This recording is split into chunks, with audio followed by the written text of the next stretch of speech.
Hi everyone, I'm Kaan Baysal, a 17-year-old pianist from Istanbul, Turkey, and welcome to my Q&A session. So, thank you all so much for watching my concert, and for today's Q&A, I'm joined by my dear friend Zsolt Bognár, who is an incredible musician and an amazing human being. So, we are now waiting for Zsolt.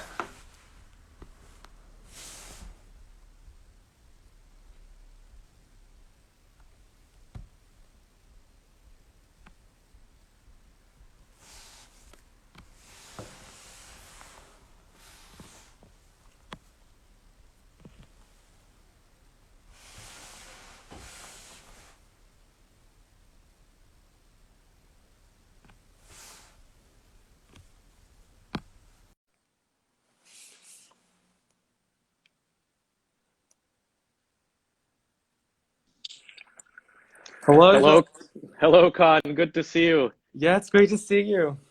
And congratulations, first of all, for your beautiful performance. This Liszt ballade is just simply one of my favorite works, and you performed it magnificently. Thank you so much, Zsolt. I'm so glad you like it. So I'm curious to know. So you've performed really many times. You've performed all around the world, and it's clearly a place of joy for you. But of course, the world is really different now. How do you feel about this virtual online performance format? Mhm. Well, I'm happy and grateful that we have this opportunity to share music and interact online. I mean, I really miss performing live. And while making that recording, I did not have the feelings that I would have in a live performance, of course. That was more like a recording, but at the same time, a concert. Um, but yeah, I'm thankful that we're able to connect and share music online. So yeah, actually, I wanted to back up and just first of all thank all of our viewers, and we wanted to thank the Lang Lang International Music Foundation, and thank you so much to you for having me here as a guest host. Thank you so much, Joel. I'm so happy and honored to be doing this live chat with you. So take me back to the beginning. I'm curious to know, how did you start music? How did you make this decision? How old were you? How did you choose piano? So I started playing the piano when I was 4.5 years old. We Hmm. had a piano in our house, and since I was born, I've been always in contact with the keys, with music, and like when I was going to kindergarten, when I came back home, I would try to, improvise the songs that we learned at school and like sing them, just pressing some random keys.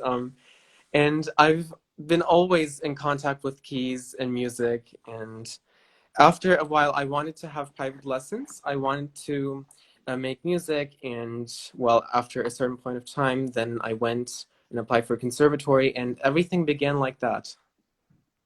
So, for everyone just tuning in, we are here with Kaan Baysal, and we are just so delighted to be having this really informal live chat. So, if you're tuned in, we certainly are curious to know where you are, and if you have any questions for Kaan, please.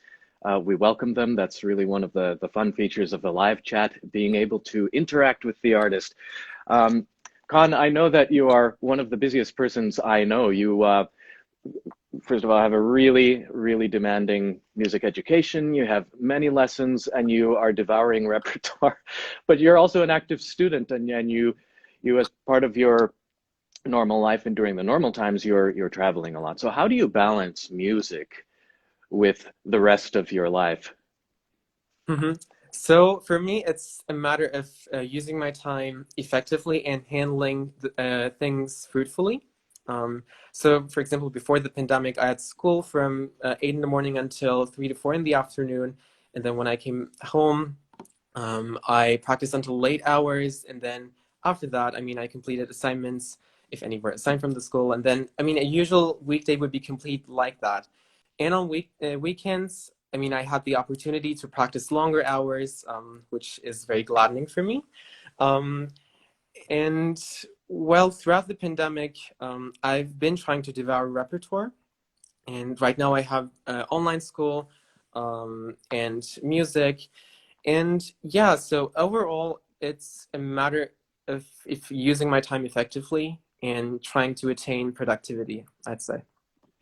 So I think this next concept that I was curious about, I don't think it's necessarily an issue for you in as much as I gather, but if we're giving advice to other young musicians and aspiring performers, if they have issues with staying motivated or inspired, especially during this period, because we're at home all the time, um, finding that sort of self-ignition on a daily basis can be challenging. Do you have some advice? Well, I'm trying to find inspiration and motivation through music, well, listening to recordings, reading books, and also speaking with friends like you. I mean, these things give me so much inspiration and optimism. And on a daily basis, I always try to reflect upon what I'm doing, and if I'm doing the things that I'm enjoying, or I'm trying to create ways in which I can keep myself motivated, and inspired. And Mhm. I mean, music contributes to my motivation really, really dominantly. And yeah. So, one thing that strikes me when I watch your YouTube performances, I haven't yet had a chance to hear you in person. Hopefully, that'll change at some point. But it really seems like the stage or the platform is really a place of joy for you. I think my guess is that it was always that way for you. But do you have a particular performance that was memorable for you or stands out in your mind? Mhm. The most memorable performance of mine is the one when we shared the same stage with Long Long in Istanbul and performed several works by Chopin. That's one of the most unforgettable and special experiences that I've ever had in my life. Um, so yeah, actually before the concert, there was this press conference, and like I can clearly recall how excited I was to meet Lang Lang for the first time. So there were like corridors, they were like a maze, and there was this red carpet along the way and leading to a hall where there was Lang Lang. And when I encountered him, he was so friendly, and yeah. And then I there was was about to ask because I would imagine he's a big star, of course. Did you find that intimidating? Well, I didn't feel like that. He was just so friendly, and he was very warm-hearted and radiated a wonderful energy. Like I did not feel intimidated, and I felt, yeah, I can really remember how inspired I felt and how joyful I felt meeting Long Long. And well, yeah, after our a meeting, there was this press conference where he answered some questions, and I listened to his answers with great inspiration. And yeah, there was the concert after 1 or 2 days. And well, he performed all the ballades from Chopin, and I performed Nocturne C sharp minor and also Minute Waltz after he performed, and that was just uh, for me amazing. Like Oh, by the way, where did these events take place? in Istanbul. Oh, it Um, was Istanbul. yes, and well, I mean, that was my first big kind of like major concert, and it's just unforgettable for me. I think for people who haven't yet seen those photos, they can go to your Instagram page and see there's a great photo of you with Lang Lang waving from the stage. It looked like a really wonderful moment. So it strikes me, I remember hearing from you that you recently worked on the Bach. Was it the six partitas? Yeah. Yeah, okay. So you learned them in an incredibly short amount of time. You're going through all sorts of repertoire at your age. It's really just amazing. I'm curious to know, what advice do you have for young musicians who are trying to find a way to approach a new piece? What do you suggest to them? Mhm. For me, it's I try to learn a piece with depth and by taking very secure steps. So when I get the score in front of me, I try to read the score very neatly and carefully. So I don't like making a mess by just like fumbling some movements with the hand or things like that. I don't like sight reading at like first time just playing it fast and anything like that. And also I have, well, in like emotional and intellectual analysis of the work that I'm learning. And well, I also learn about the composer, the composition period, and yeah, I mean, one could also incorporate those historic specialities, these features into one's playing. And there are actually a lot of ways one could approach a new, like learning a new piece. But these are the essential ones for me, I'd say. Absolutely. So I wanted to remind everyone that if you're just tuning in, we're joined here by Kaan Baysal, pianist, and I'm Zsolt Bognár. I'm so happy to be here as a guest host and speaking with Kaan. So Kaan, I'm curious to know who has been the biggest musical influence in your life, or influences, I should say. I know that you have a fantastic teacher. So who is he? And let's talk about influences. So my teacher has had an amazing and great impact on my musical approach. I'm simply thankful for everything he's taught me. And his name is Professor Wolfram Schmidt-Leonardi. And if you're watching this, Professor, thank you so much for everything you taught me. And Um, everyone should, if I can interrupt there, everyone should go onto YouTube and hear his Rachmaninoff Third Concerto, among other things. It's just absolutely incredible. yeah, yeah. Sorry to And interrupt you. no, no, Joel, please. And there, uh, I have lots of idols that I look up to. Lang Lang, Mata Agalish, Zlichta, and many Oh, me names too. like that. Yeah. Yeah. Um, and like listening to recordings, experimenting with new ideas, also developing a sense of own identity with your music at the same time. That's actually that happens with the guidance of my teacher, with the recordings I listen to, and the idols that I look up to, and yeah, So anyone tuned in, if you have questions for Khan, we certainly yeah. welcome them. That's really, really fun. Please ask them.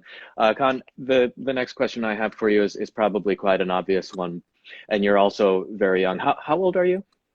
I'm 17 years old. You're 17. Okay. So it probably is a little bit unusual to ask at this stage, but how has music shaped your life so far? Well, music has shaped everything in my life. Music is just the air I breathe in, Hmm. like simply. And I cannot imagine my life without music. I mean, like besides your daily routine or anything like that, music has shaped the way I feel, the way I think, the way I approach things. So I'm really grateful for having music in my life, and I can't imagine another life, I mean, without music. I mean, just for myself. I'm trying to get a sense of your musical personality. Do you find yourself drawn to a certain type of repertoire, whether it be classical or romantic or whatever it may be, or is it really just everything? I'm open to everything actually. Hmm. But the thing is that I'm just drawn to Beethoven, Chopin, and Rachmaninoff. These three composers are just they're like magnets for me. I'm just drawn to their repertoire, and well, especially throughout the pandemic period, I have been trying to Hmm. learn so many um, different pieces from different periods, different composers. But I can say that I'm really drawn to those composers I mentioned.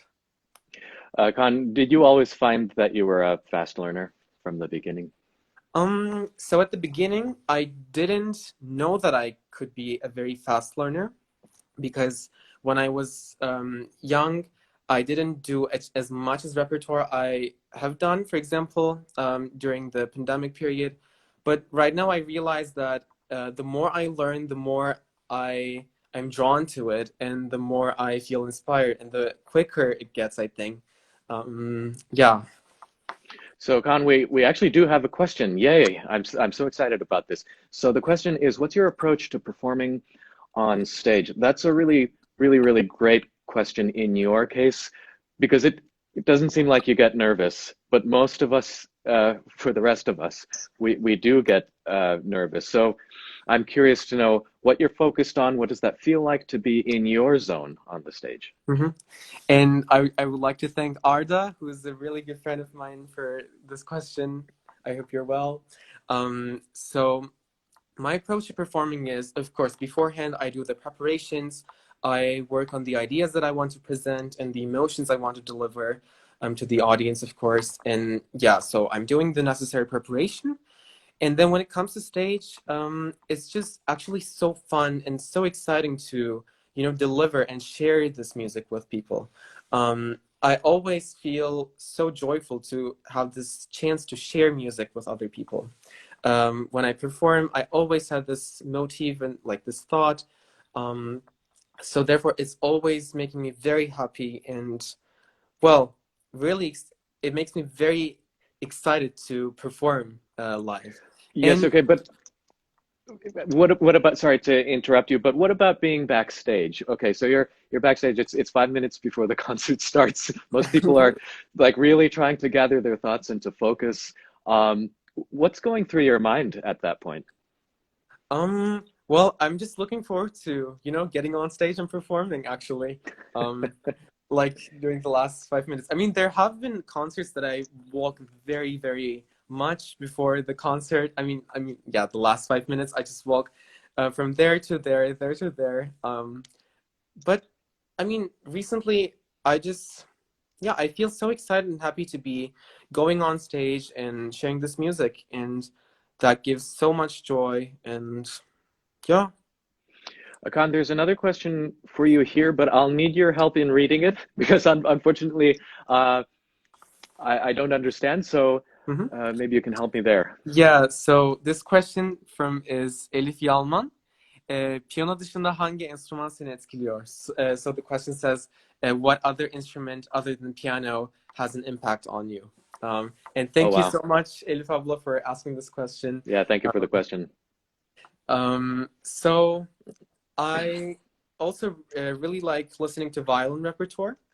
Um, I mean, I just know tiny bit of like the techniques of violin, but I'm really also drawn to the repertoire of violin, and that also gives me a sense of phrasing, colors, and because when you have different instruments and they can give you different perspectives on approaches, and so therefore I'd say violin also has an impact on me.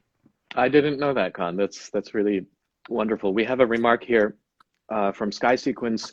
We all missed live performances. Yeah, we're really hoping to get back to that soon. But speaking of this, for anyone who didn't happen to just catch your performance that was broadcast about an hour ago, how can we catch this? Is there going to be an archive? You mean the live concert? Yes. Yeah, I think it's on YouTube. Okay, so and that will be just through the Lang Lang Foundation Yes, exactly. YouTube channel. Yeah. Okay, great. And So after our talk is over, I will also archive this chat so that it will stay on the foundation's page. absolutely. And we have another question for you, and I will need your help in translating that. Yeah, so this question is from Hayda Yalman.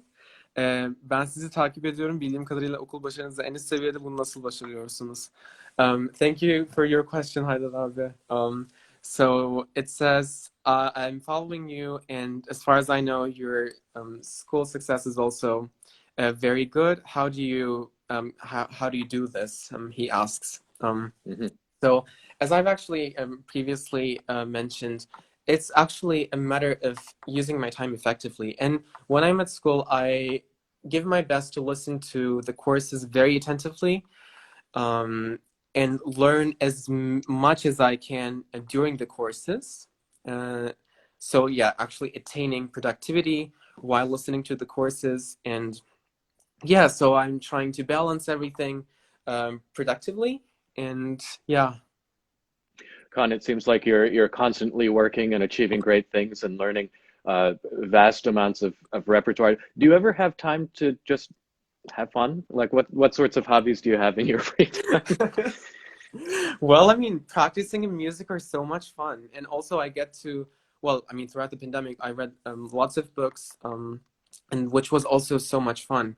But other than that, I also sometimes, run into some videos that are published by Two Set Violin on YouTube sometimes, like these 5-10 minutes videos. And other than that, I sometimes watch late night shows. Oh, that's great. Yeah, and well, I mean, reading books, well, keeping myself with music that are just so much fun. We have another question here. Do you even imagine to, yes, okay, could you have imagined to be as successful as you are now when you were younger? How do you feel about it? That is a great question. Yeah, thank you for your question, Hazal. I mean, I'm working. Of course, I can't say that I'm successful or anything. I'm a learner. I'm a music student, and I'm giving my best.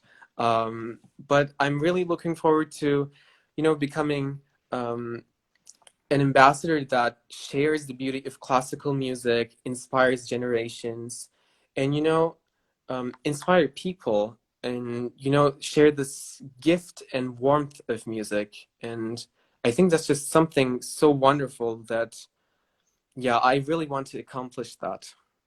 We have some questions here from Allianz Turkey. So, Thank you. Hello. okay, yes, we're so grateful for everything that you do. In which festivals would you like to play piano? Yeah, there are great festivals all around the world. I don't know if you have particularly aspired to a specific one, but that's a great way to make music. hmm Oh yeah, so let me answer the question. So I would like to play at Verbier Festival. I mean, I really want to, visit there and listen to performances, and I feel like that would be a lifetime, uh, like experience, and that would be just a so special moment for me to go there, listen to performances, and also get to play there. That would be just so wonderful. And I see that the other question is, what is the turning point in? Oh yes, and I would interrupt and sort of interject there because I happen to know from having watched your TED Talk that you earlier in life had to make a sort of decision about the direction of your life because you had another passion, or perhaps still have. Yeah, so the moment, actually, the time that I decided that I wanted to follow my music journey is actually after my first orchestra concert, and that decision consolidated, of course, with time, with performances, with broadening my horizon about music.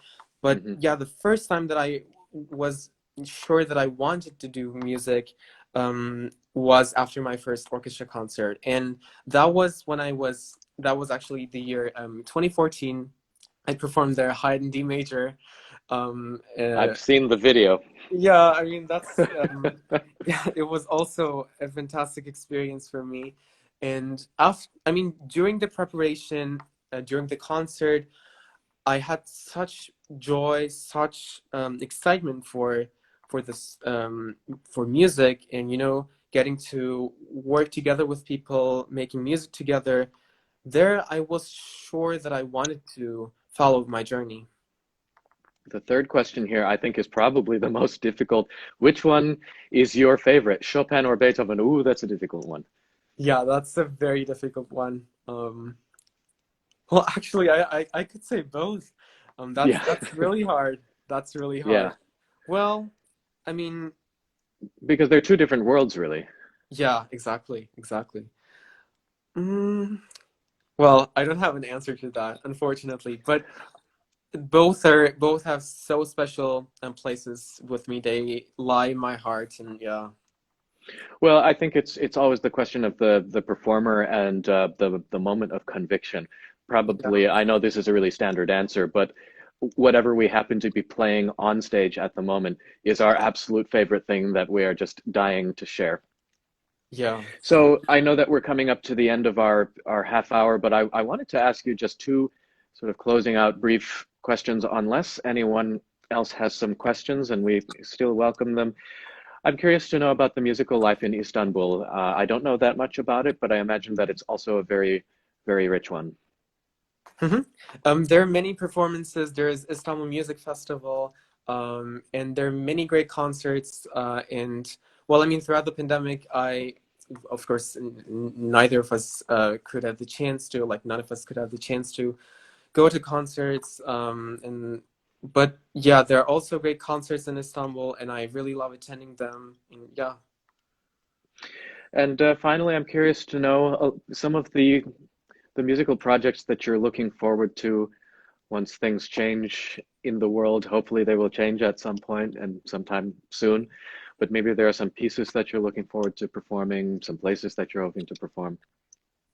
Yeah, I mean, I'm really looking forward to performing several Beethoven sonatas actually, because I've especially been focusing on them. And well, I mean, I'm so looking forward to performing them if there's a chance to perform. I mean, after a few days, there will be some concerts and there will be a radio broadcast. And well, I mean, it's still the opportunity to perform. Of course, I mean, although we are distant from each other, still there's the opportunity to perform, and I'm really, really looking forward to performing after this crisis is over. And yeah. We do have another question here. It says, "Hi, my name is, I hope I'm saying this correctly, Ayla. My name is Ayla and 9 years old. How was your practice routine when you were 9? I love music and wish I can practice every day, but sometimes balancing school and music is difficult." Yes, that's a little bit what we were talking earlier. Hmm. Yeah, what was your practice routine? My practice routine was actually the routine I kind of talked about. Like, you know, I came back from school, I practiced until late hours, and well, yeah, then actually I would complete my assignments. The thing is that one should really reflect upon one's abilities, and also how one can maximize the productivity of your day by trying to arrange things in an organized and clever way. And Hmm. yeah, I would say, yeah. What about the specific breakdown of, for example, are you practicing in long stretches or do you take uh, frequent breaks? Hmm. This can change sometimes, of course. I mean, according to the situation that I'm in, but I tend to go for longer practice sessions, actually. What about specifically the breakdown of, are you spending a lot of time separately on technique, for example, scales, or are you doing uh, specific focus like Czerny, or is everything through the repertoire that you're learning? Hmm. Yeah, I'd say through the repertoire, and well, I mean, I do scales every day, like while beginning my practice session, and Oh, you do. also, Okay. yeah, yeah, slow, fast, and yeah, I mean, I focused on learning the repertoire, and I feel like the other components actually come with the repertoire that you're learning. Um, Last comment here from Jean. She says, "Love the work you do." Thanks so much for Thank you this so much. this Thank you so comment. much. So, Kaan, I think we've come to the end of our half hour. I wish that we could we could go on speaking forever, but it has been such a pleasure to be invited by you and the Lang Lang International Foundation. And so I wish you health and safety and much inspiration with your many projects. And I would uh, personally add my admiration for everything that you do. And I have no doubts that you will achieve all of your dreams as an ambassador of music with your ability to connect with your clearly many fans. So thank you so much. Thank you so much, Joel. I'm so honored and happy to have done this live chat with you. It's been a really special experience for me to do this with you. And I would also like to express my deepest gratitude to the Lang Lang International Music Foundation for this amazing opportunity. And well, I'm wishing you a wonderful day, Jolt, and really looking forward to speaking with you again. Yes, thank you to you and thank you to everyone for tuning in. And we look forward to seeing you next time. Yes, see you. Bye bye.